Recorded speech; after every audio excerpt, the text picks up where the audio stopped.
Good morning, good afternoon, just by 2 minutes, everybody. Welcome to our webinar, Future Focus, Personalised Health in the Workplace. I'm Dr. Rebecca Rohrer. I'm the Director of Clinical Innovation and Genomics here at Bupa. My background is in management consultancy, in healthcare strategy, and also as a working GP where I still practice in the NHS. And my role at Bupa is to look at the big bets that are happening in healthcare and to make sure that we're prepared for them. And one of those has, of course, been genomics. And I've been in charge of the programme that has not just completed the pilot, but also launched 2 really exciting products in the market. So I'm absolutely delighted to be here with a crack team of panellists. Today is really about understanding that it's time for a new chapter in health. It's one that's not just about predicting the future, but it's also about our role in shaping it. And that doesn't just mean us, it also means everybody here who's joining. That's around DNA health tests, allowing them to understand what medicines can best work for people, about identifying, the unique risks that we all have in our DNA, and really turning the page for that healthier future. It's a super exciting time for the future of our health. And I really can't imagine a better time to be working in healthcare and the role that we can all play in it. Research shows that over the last 20 years, the risk of being diagnosed with cancer has increased by 8%, but the likelihood of dying from the disease has decreased by 16%. But we're also seeing a significant reduction in the risk with better screening, and particularly in those cancer-causing genes, things like BRCA1 or BRCA2, which allows carriers to have preventative treatment, including surgical treatment if necessary. And that can reduce the risk of developing cancer for those people affected by between 90 and 95%. And over the course of the session, our aim is really to dive into that latest research, to share some practical case studies with you and to provide your teams healthcare into the future. So I can't wait let's dive in. So, very briefly, I think it's helpful to start with, what is personalized healthcare and, how are we setting ourselves up? Because we really feel that personalised healthcare is the future of workplaces. And we particularly wanted to dive into 3 areas during today's session. I think the first is around personalised medicine. Broadly, that means decisions about disease and prevention and diagnosis and treatment. They're all tailored to an individual. We all have individual genetic risks to disease. We all have different environmental factors that play. We all have different ways of responding to disease and those risks. And so it means tailoring all of the medical treatment and planning to that individual. And in particular, what we want to do is to understand the role of genomics in helping individuals understand what medicines work best for them, or with one simple home DNA test. I think the second area is around revealing future health risks. We all have these concerns around what we're at risk for, what can we do to optimize health to prevent those risks. We're about to enter an era of healthcare where individuals are able to find their health concerns around the conditions that they're most likely to develop based on that genomic risk. And that brings me to the third point, which is understanding those small changes that individuals can make that can make a big impact. Now, partly, those are the small changes that we all know about, right? Drinking less alcohol, getting better sleep, eating, fewer ultra-processed foods. Those are the commonsensical things. But as a society and as individuals, we really struggle with doing all of those things. So the brilliant thing about genomics as a blueprint is it allows you to focus in on what are those small changes that I can make today that can make a big impact, and how are those really personalized to me, right? So how do I know that those changes are going to work for me? And that really enables us to be able to offer people that deeper understanding of their health, so that they can be sure that they can take the right steps to stay well. So what's really exciting about genomics is it creates this pivotal shift in how healthcare can be provided. And it really allows us to move from the reactive treating of illnesses to increasing the number of interventions that we can offer to prevent disease altogether. And ultimately, that allows us to help people stay healthier and productive and happier for longer. And during today's session, it's really important. We want this to be engaging and interactive. So I'd really encourage questions to come through. Please pose your questions into the chat function on the platform. We'll be weaving these into the conversation as we progress, okay? So I wanted to introduce my esteemed panel. And I'm super excited to hear their insights today. So we have Mark Sharp. He's a principal in workplace health consulting in the UK and EMEA for Marsh. Hello, Mark. We have Evelyn. She is the head of UK IRL employee benefits for Danone. Hello, Evelyn. We have Abhishek, who is a health promotions advisor at Bupa. Hello, Abby. And last but not least, we have Carly, who's a business development manager at Bupa. Hello. Lovely. Now let's dive into some of these questions, if that's all right. Brilliant. So I think my first question really is around to you, Mark, and it's around how can personalized healthcare, how can this approach to personalized healthcare, how can that improve employee well-being? And what challenges and opportunities do you think that can present for some of the organizations on the call today? Fantastic question, Rebecca. Thank you very much. And thanks for the opportunity to share the panel today. It's a big question, as it's a cleverly worded question. It's about 5 questions in one there. So I could take the entire session, but I'll try and be brief. But a quick introduction around myself first. As Rebecca says, I'm principal consultant in the workplace health practice within what was Mercer, but is now Marsh, for those of you that are familiar with our recent rebranding. I'm a dual qualified clinician by background, very much with a focus on primary care, where early intervention is absolutely critical. And I've always had a passion for early intervention, and I brought that forward into my many roles now working in corporate healthcare, where I'm helping clients to shape their healthcare systems, their ecosystems, to encourage this more proactive and early intervention approach that hopefully accesses high quality care in a timely manner. So that's my background. And so that's why I've got such an interest in this particular exciting time for healthcare. So I think I'll just take a moment to maybe just take a step back a little bit and just view a slightly bigger picture, because I think the best way to look at this is through 2 lenses. The individual lens. So what does personalized care, and what are the benefits of it ultimately? If any experience in life is tailored to the individual, we're far more likely to engage. It'll resonate with us. It means something to us. So I think ultimately that means the intervention that follows from that is more likely to be targeted, leading to a better outcome.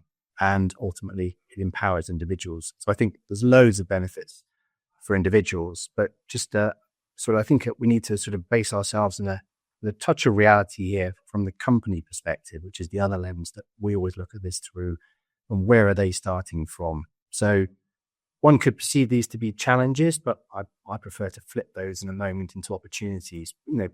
The landscape is complex. It's a complex ecosystem. Most companies have a wide range of benefits and support that's grown organically over many years, often by default rather than by design, should we say. And it can be difficult for employees to navigate these, and difficult for employers to actually communicate these effectively. So data is often quite unclear. We've got a very reactive spend, and that goes to your point about this pivotal opportunity to really look at things from a different angle here. Wellbeing interventions, we know there's many of those out there in the workplace today, but often one size fits all. And often the feedback given to us by clients is it's very difficult to communicate these, which ones are relevant, doesn't really drive a great deal of engagement. So, how do I know any of this is actually worth doing in the first place? And I think probably the biggest fear that companies are presenting at the moment is this focus on preventative and personalized care just another request for investment at a time when budgets are already stretched?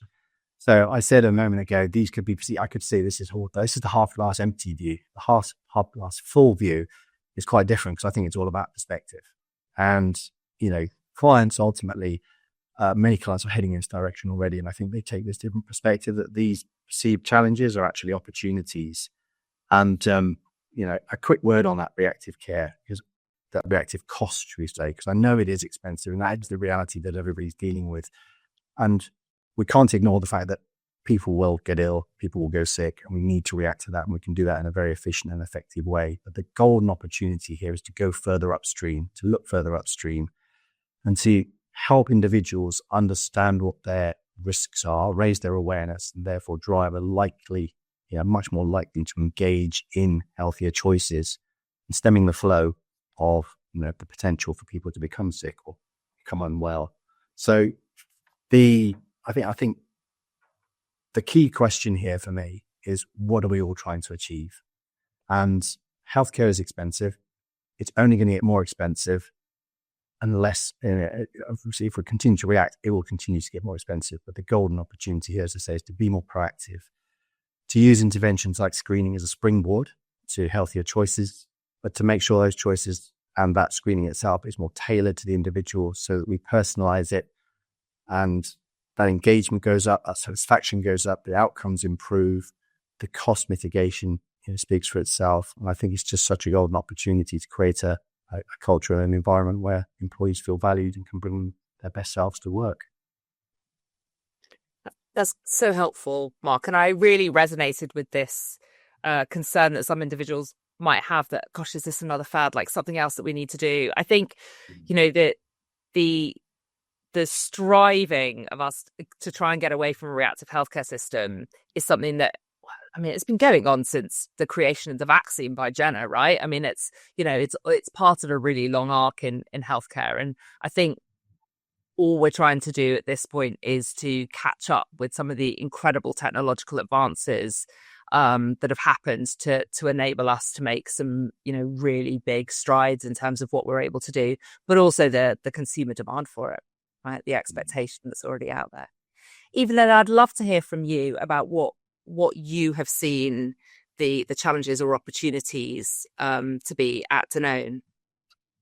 Yeah, hi. I'm Evelyn. I lead employee benefits for Danone across the UK and Ireland region. And we have a really diverse workforce. So we have ages spanning from 19 to 78. We have office-based staff, field-based, factory workers and hybrid workers.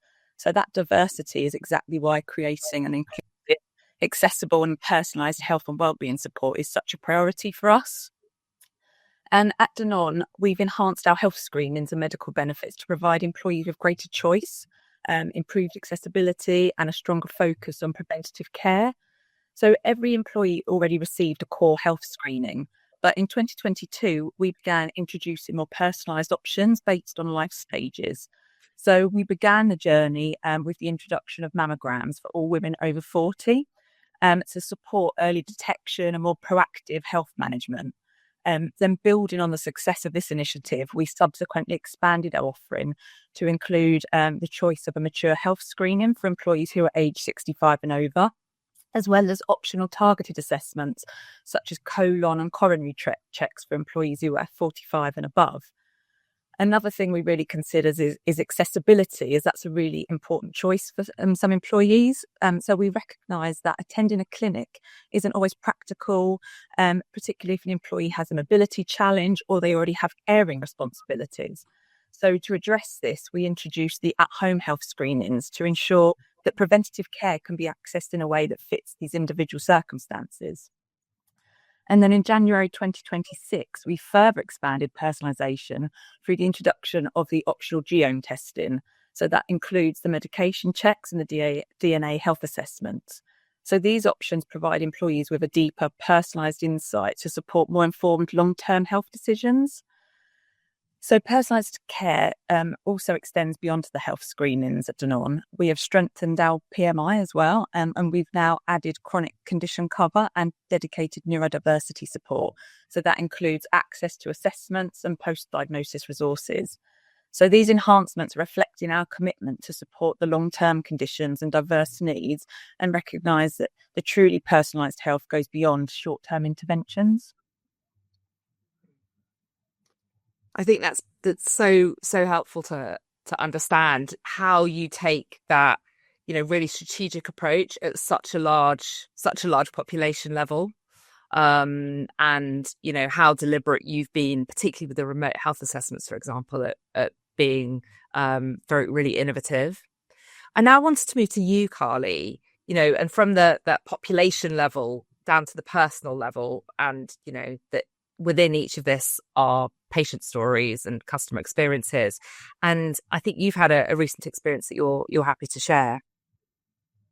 Absolutely am, yeah. So obviously, my name's Carly. I do work for Bupa, but I'm here on not only a business level but a personal level. I feel very fortunate to work for an organisation that supports me as an individual, to empower me to be able to have a health assessment and take control of my health. So I've worked for Bupa for a number of years, initially in one of our clinics where we delivered our health assessments. So it was always at the forefront, and I loved being able to see our clients coming in and having a great experience and hearing all the positive feedback that they get from these assessments. So when I got offered to have my assessment, I jumped straight at the chance, and I go and have mine regularly, because again, it gives me that empowerment to know what my numbers are and what's personal to me, because as Mark touched on, not one size fits all, and everybody has their own individual challenges and individual blood results and things like that. So and I love the fact that with Bupa, if you have it regularly, you can see how it goes. Obviously, mine was normally always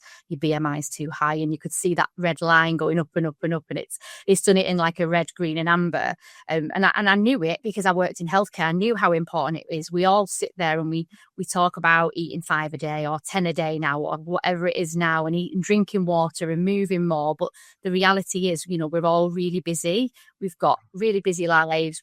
Some of us have got children. We've got people we look after. And I probably didn't really take control of my health. So when I was offered the chance to have the genomic testing, apart from the fact that I'm completely nosy and just love to find stuff out, there was almost an element as well as I don't know my biological father. So I don't have half of my family history, which, to be honest, didn't really bother me at first. But then I had children, and then it became really important to me that I knew this, so that I could obviously, hopefully stay alive longer, but also help inform my children when, they are speaking at the GP about family history.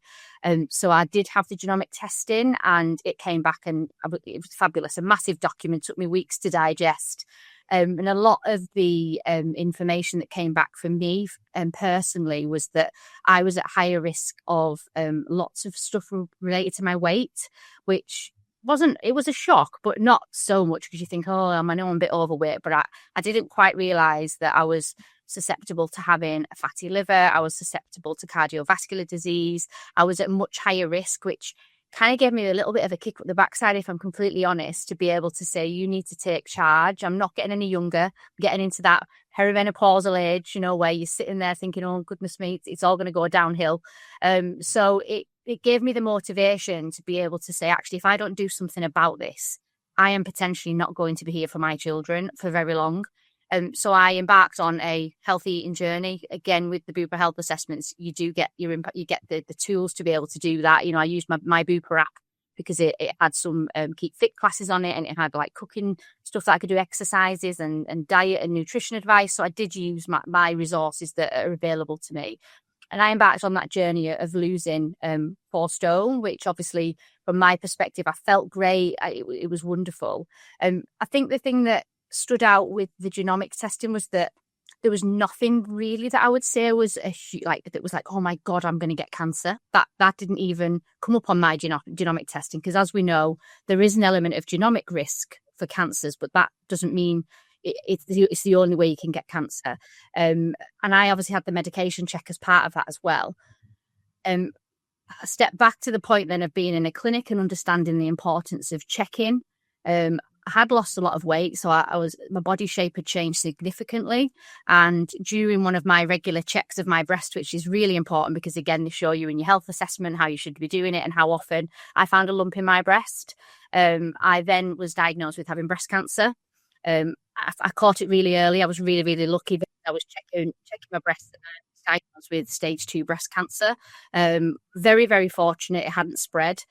But what the medication check did for me, because obviously when I had the medication check, first thing you do is you look at what medication you're on and see, oh, is this the right medication for me? Have I got anything where I don't metabolize, for example?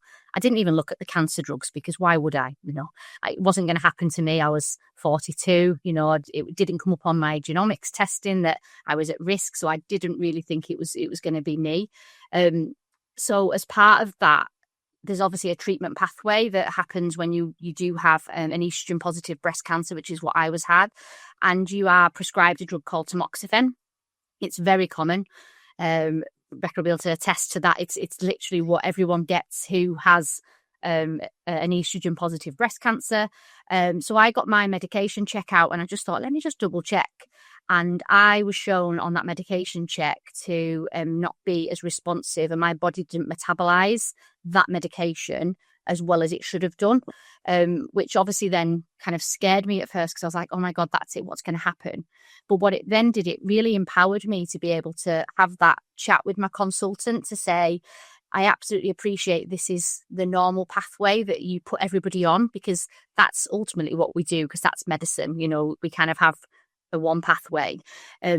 And we discussed other alternatives, and it gave me lots of options to be able to see what else we could do in order to try and reduce my risk of cancer coming back. So for me, having that power, one, obviously that making me healthier is one. Obviously, I felt like I was in a better place to fight cancer because I wasn't as overweight. I felt great in myself. I was probably the healthiest I'd ever been, if I'm completely honest. I was exercising regularly. So you're kind of a bit ironic, really, that you get cancer when you're at your healthiest. But I actually felt in a really great place to be able to fight it. And obviously having the medication check for me just empowered me then to be able to take charge of my treatment pathway and to feel more confident that this is the right pathway for me. And actually the one size doesn't fit all. And that's where I think as a society and as medically, we need to be a bit more aware of that, really. And I think that's where these checks can really help empower the individual to be able to go and have them conversations and to feel like, because it can quite often feel like a snowball when you get diagnosed with cancer, because it's very overwhelming and there's lots of information you're hearing that you shouldn't have sugar, you shouldn't be having this, you shouldn't be, and everything you shouldn't have. And I was just like, God, listen, guys, I've just been diagnosed with cancer. I want a glass of red wine and a chocolate bar. I'm having it, and it's that element. But from the medication perspective, it gives you a sense of control back.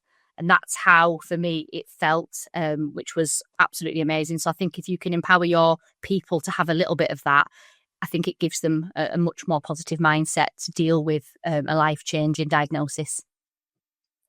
Oh, Carly, what a powerful story. Thank you so much for sharing, honestly. I think just your insights into, I think, firstly, the benefits of that kind of proactive screening, and then the personalization of what can come afterwards in terms of, the lifestyle advice that we're all bombarded with, but actually being able to know what's going to work for you, I think is really powerful. And then I completely resonate with that idea of wanting some autonomy back so that you feel able to make decisions about your own health at a time where things can be really overwhelming. So I'm so glad that it was a positive experience for you. Abby, I now want to come to you, if that's okay. And, whether in your role, you often have individuals who, who present with issues that could be effectively addressed through like proactive screening and through intervention.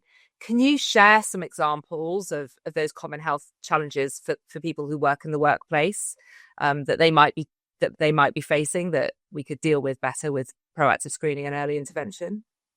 Absolutely, Rebecca. Thank you so much for the question. I'll just start with a brief introduction of myself. My name is Abhi, as you can see from the panel. So I've been with Bupa for like 3 years. All 3 of them I've been working as a health advisor. I started off my journey as a physiotherapist, actually, and did sports and exercise science for my master's. Got super interested in preventative health. So hopefully I'm qualified to answer this question better.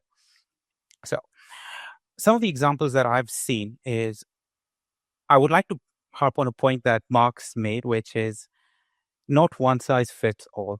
And I think that's a very powerful statement to have, because let's say you're an individual who decides to change your life around, improve your lifestyle. You decide to, let's say, work out a lot more, get really into fitness and things like that.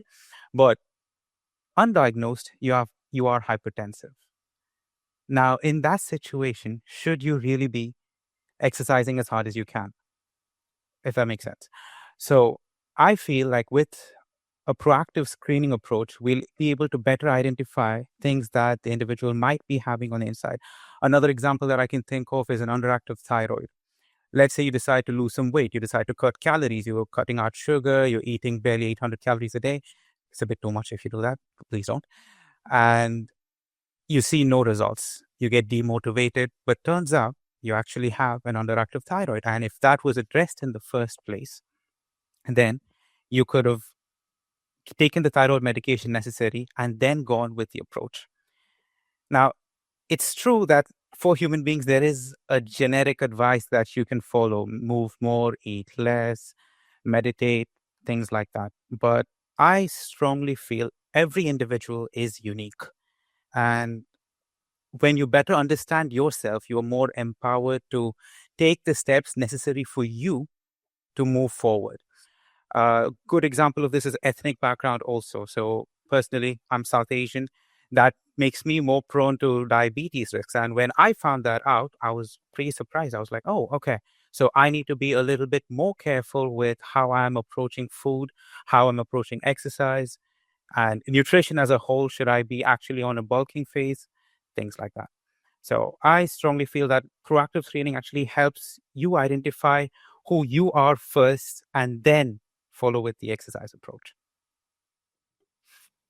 Brilliant. Yeah. So really practical kind of steps there that individuals can take.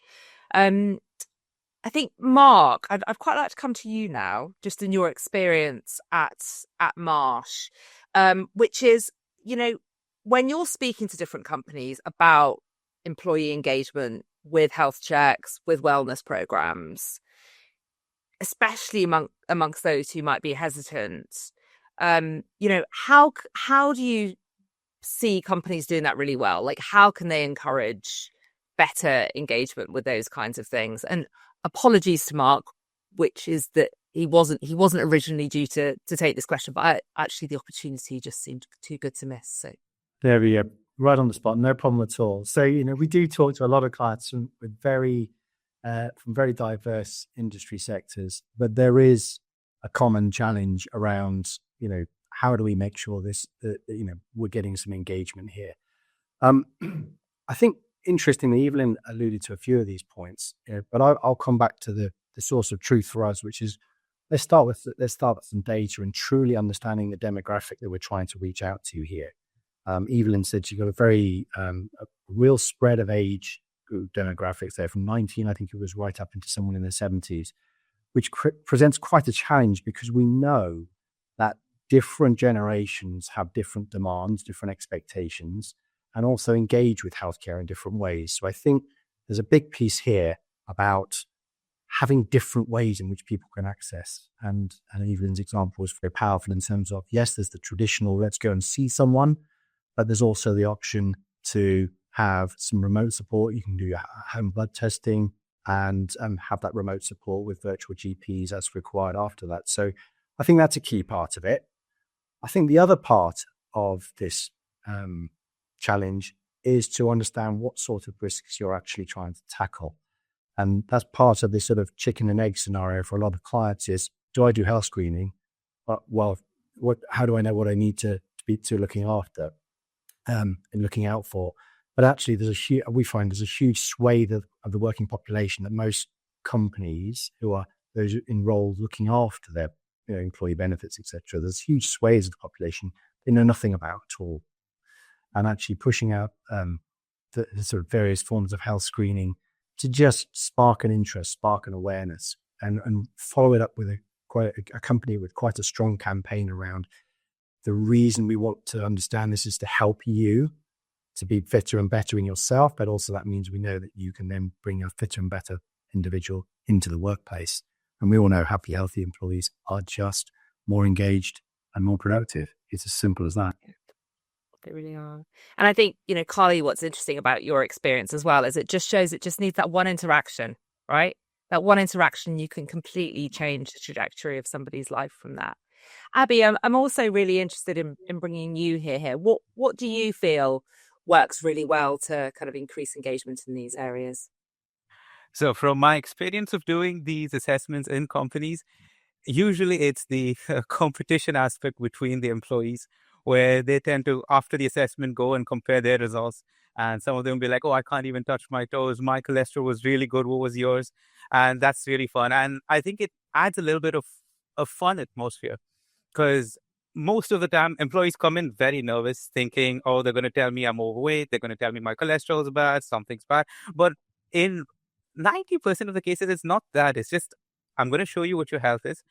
And if you wish to make any changes, you can go ahead and make them and have fun doing the balance test with your friends, comparing results and things like that. I feel it's overall just a good experience instead of something daunting, something you need to be scared of.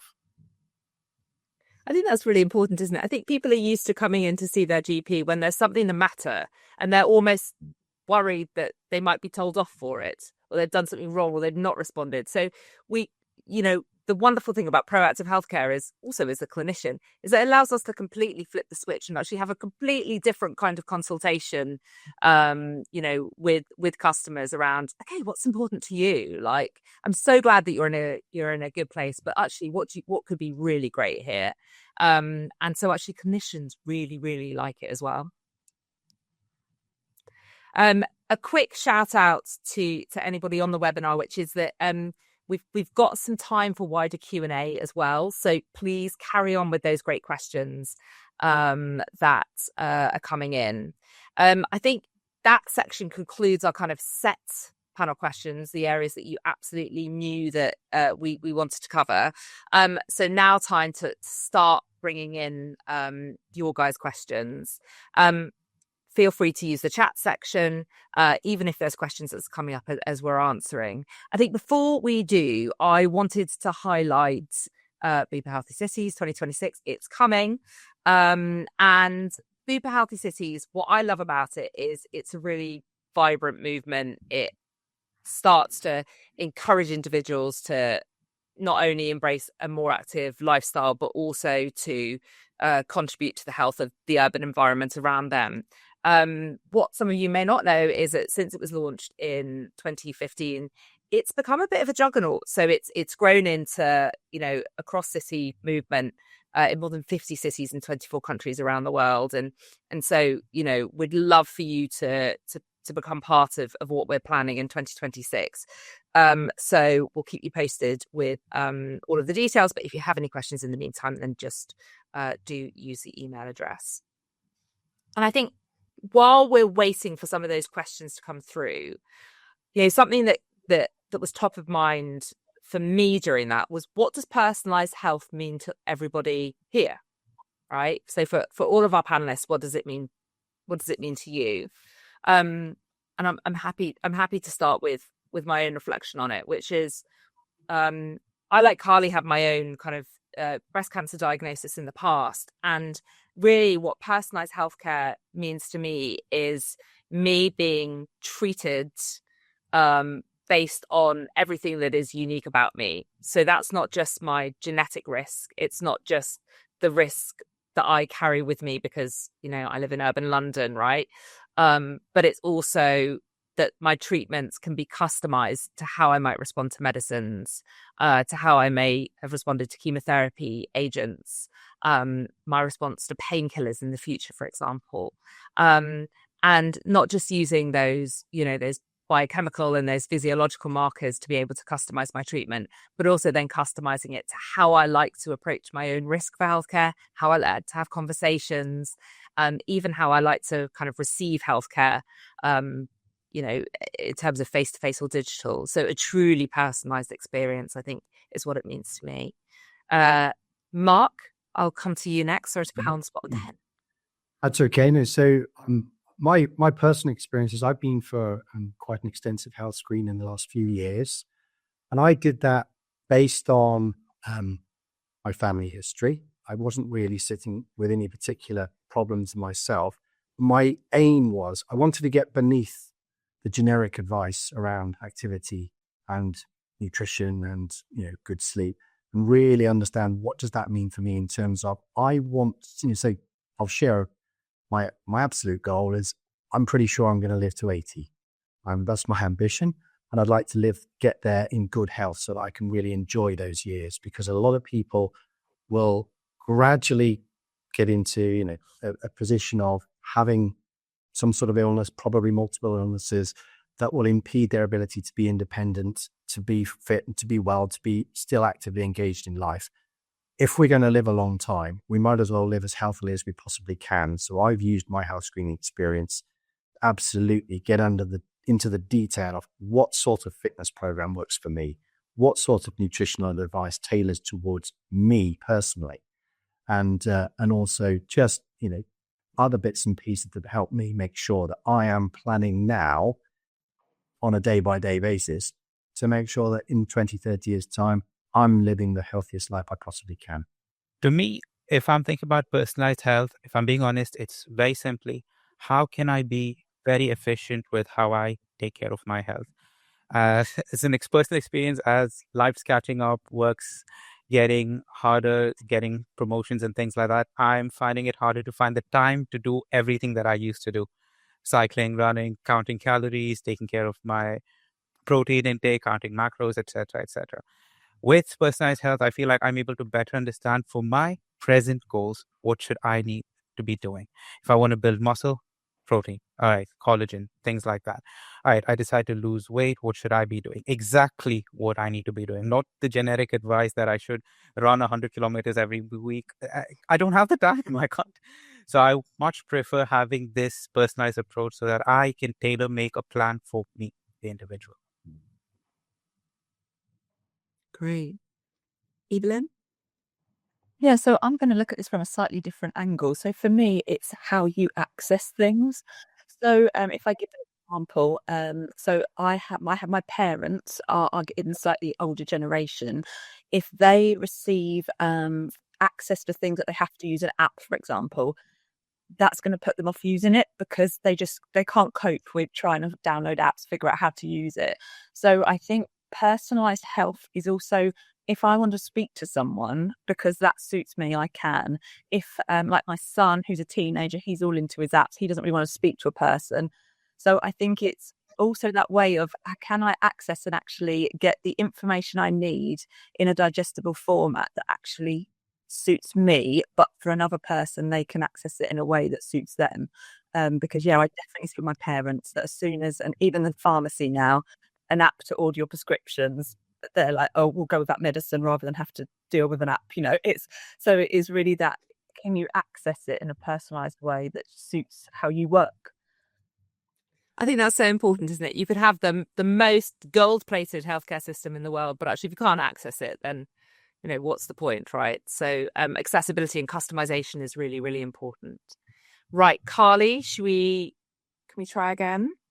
I probably touched on why it's obviously personal to me, because mine was obviously a very, very personal story, and it's obviously knowing what risk factors are going to be specific to me, but then also being aware that other things can happen as well, which is clearly what happened in my situation where cancer was not in my bingo card for 2026. So again, it's having the empowerment of the extra resources that I've got then to tailor my journey, because as you said, Rebecca, when you are diagnosed with something, the treatment is personalized at that point.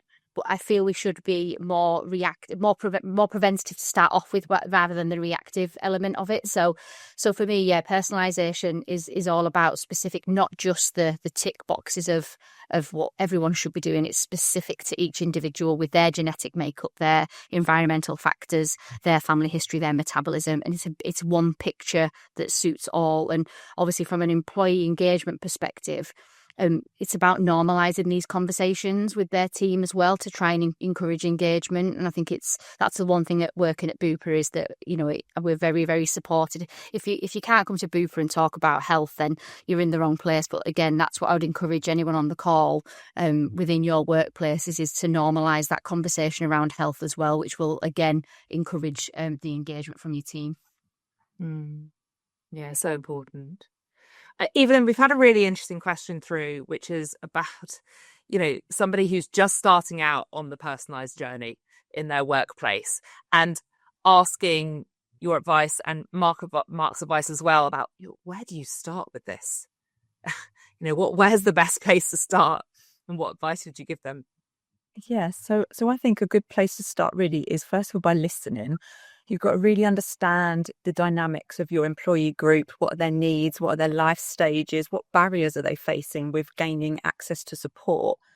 And then actually review and map what you already have. You might find actually there's things there that you haven't realised that you could be making the most out of, and help employees navigate and personalise what's already available. And then I think it's really important to create a clear health and wellbeing ecosystem. So employees can then see everything in one place. They can understand how all the different benefits are connecting with each other. So then they're far more likely to engage. And another thing is really important to identify some internal ambassadors who can really help bring personalisation to life. So, for example, employee engagement groups are often a really strong starting point. And at Danone, we have a carers network, and they responded very positively when we introduced the at-home health screenings, because it was allowing them to prioritise their health while also balancing their caring and work responsibilities. So their advocacy really helped amplify the awareness engagement across the entire business. So I think it really is a combination of listening, simplifying and partnering with employee voices to create that strong foundation for your personalised health journey. Mark, interested in your reflections there as well. Do you know what? I was looking at my list of things that and Evelyn, you have just beautifully summarised nearly everything on my list. But I'm going to add one thing to that, because that's a beautiful description of how to sort of go about this. The other piece is around leadership, I would say, and a bit you said earlier about how do you get engagement in this. I think there's a key piece here around role modeling and having senior buy-in around preventative, proactive, and personalized care, making sure there's some visibility around that as well. Getting an executive level sponsor to really champion health and well-being and want to see this as visible in the organization, palpable, really tangible in the organization. And actually, we find some of the biggest changes in cultures come about when executive members have been for their own health screen and they're prepared to share that story and drive that at a decision-making level within the organization, but also socialize that to help with that messaging around, do you know what? Health screening is a good thing. There's things that we find that might be a bit alarming, but there's also lots of good things that we find out about, things we can take control of. And just having that leadership buy-in for so many reasons is very important and really does help bring this all to life. Mark, while I have you, please do, Kylie. Yeah, could I just add to that point, because I'll forget if we get onto another question. Obviously, what we can do as an organisation, if you do invest in your health assessments, is some of the MI data we get, because it's like, to Evelyn's point, there's lots of stuff that's going on and it's where to focus at what time.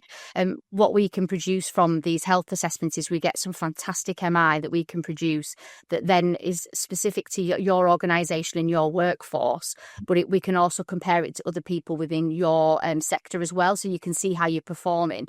But then that does then help inform your wellbeing strategy going forward. So you can kind of see the metrics of all your team, and then you can work out a plan. So we talked about healthy cities earlier. For example, it might be that physical activity is really low within your organisation, as you might have a lot of at-home workers, for example. So then introducing different initiatives we can help support with that, or even like that Healthy Cities is a walking challenge. It's free, but straight away that is something that you could implement, because we're sitting there talking about how expensive everything seems to be, and there's always a cost for everything. Just doing a simple walking challenge, you could implement that, and then the the MI that you would hopefully then start to see over the next 6 to 12 months should genuinely improve. So it's the data that we actually get from these assessments as well, even just the baseline standard assessments that can help support the senior leaders in them organisations to think about strategy going forward and to be quite reactive with that and proactive with trends that happen in their workforce as well. Yeah, it's so helpful. Mark, another question that's come through is, how can organizations provide a personalized approach that's inclusive? Are those two things kind of mutually exclusive? Or actually, how can you make sure that we really weave in inclusivity into this? Yeah, a big piece of this for me is again the understanding your demographics. How broad and diverse are the people in my organization, and thinking about their experience through the moments that matter in life. And that'll be really quite different. That requires a little bit of thought and a bit of deliberate design to think, what are those moments through people's lives, working lives, and broader lives more generally, that really matter. And thinking, are we actually aligning what we offer to those moments that matter? I don't think people wake up in the morning and think, what products have I got available? They tend to think, what's my problem? What's my issue? And what can I do about it? And that's what I mean by moments that matter. And trying to look at what we have available within our ecosystem through that lens, I think makes a big step forward in terms of how can we be more inclusive? What about our neurodiverse population? What about our Gen Z versus our baby boomers?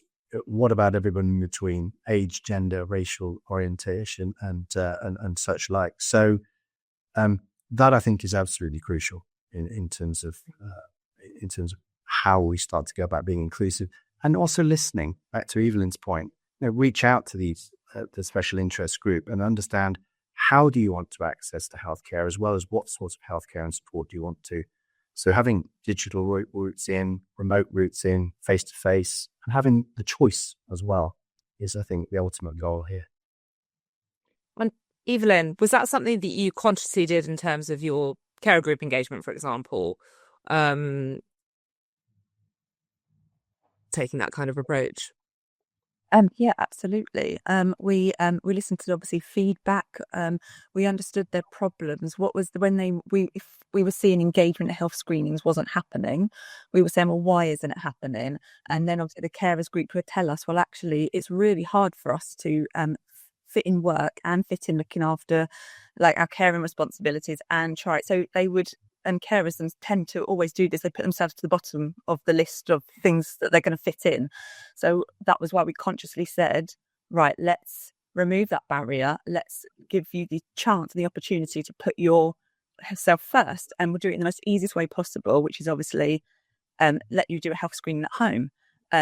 So yeah, and we have various different engagement groups within our business, and so we engage with all of them to really try and make them understand how they can tailor the benefits that we offer, but to their specific groups and their specific problems that they may be facing.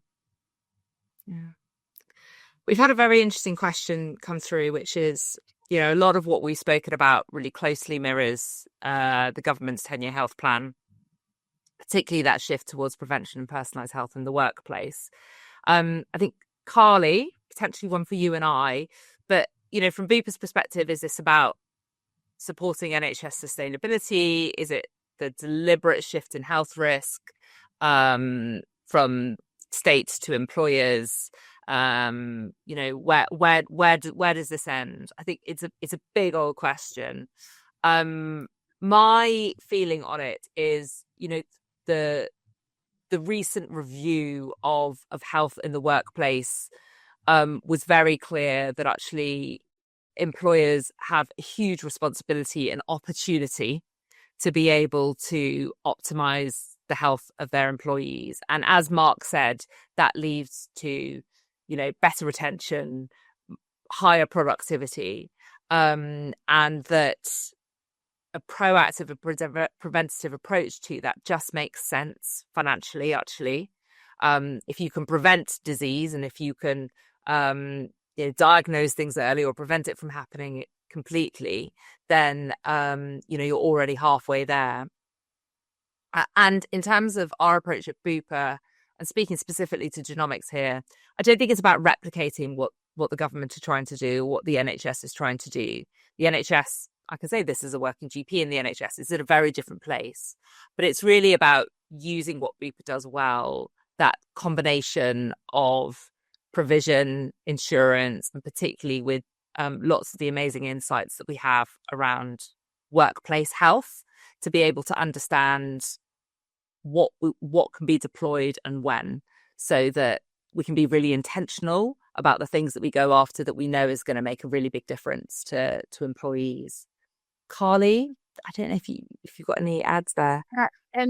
I think, we're not changing the wheel, really. Screening for the NHS has been there for the age of time. We've got screening processes in place.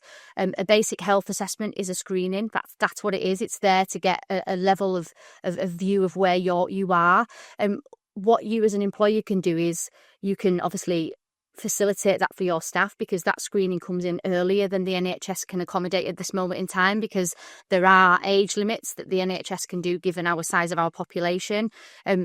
In order, if you add something in for your team, the screening is more frequent. Again, it makes people find things earlier, which then potentially are more diagnosable, they're more treatable. There's less consequences of finding something later, because, people are busy and they are scared to go to the GP, or they haven't got the time, or they can't get to see their GP. And again, we're very reactive in that we only go when we're ill.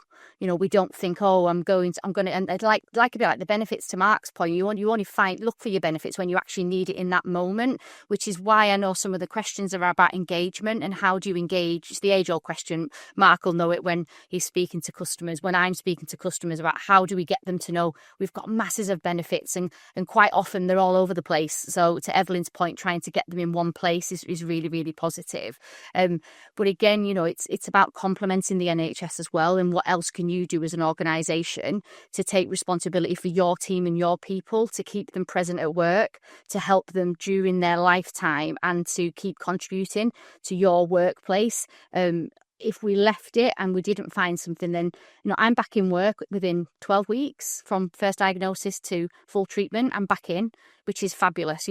Had I not been aware of breast check-in and had a mammogram at 40 and everything was fine, I wouldn't have had that with the NHS, because I've got no family history.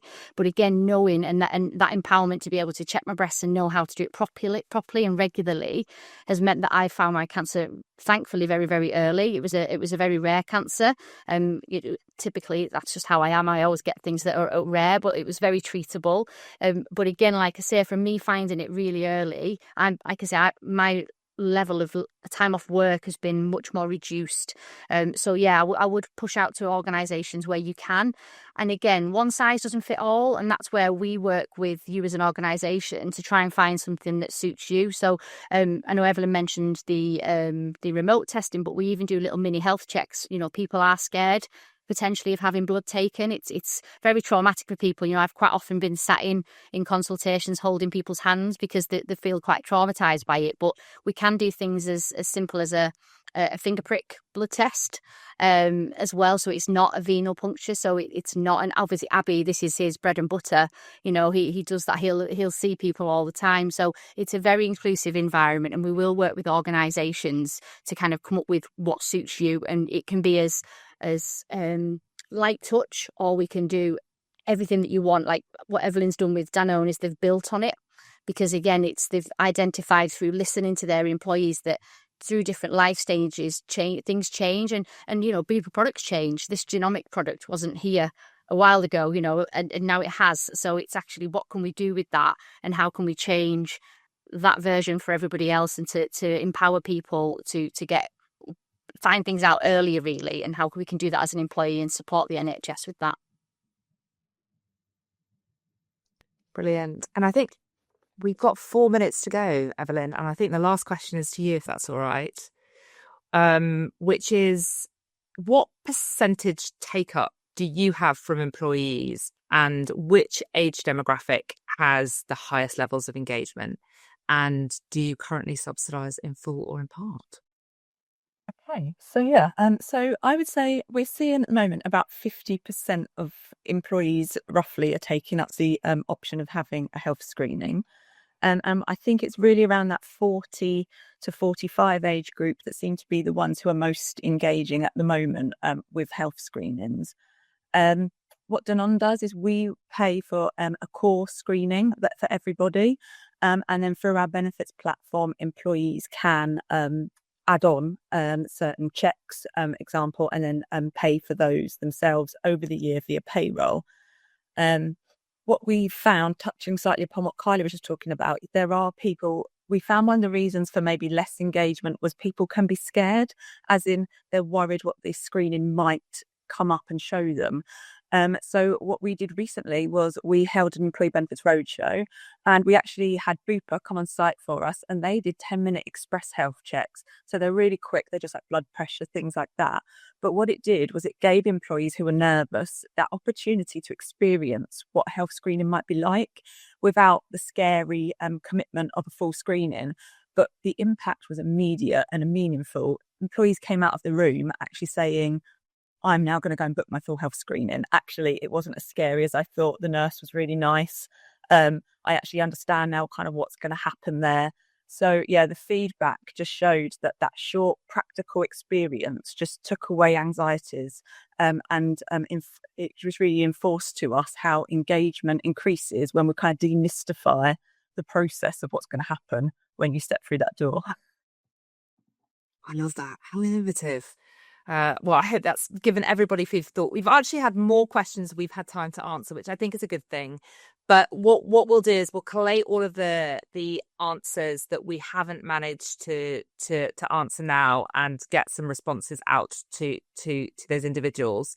That's all we have time for. Thanks so much to everybody who's joined and to our completely fabulous speakers.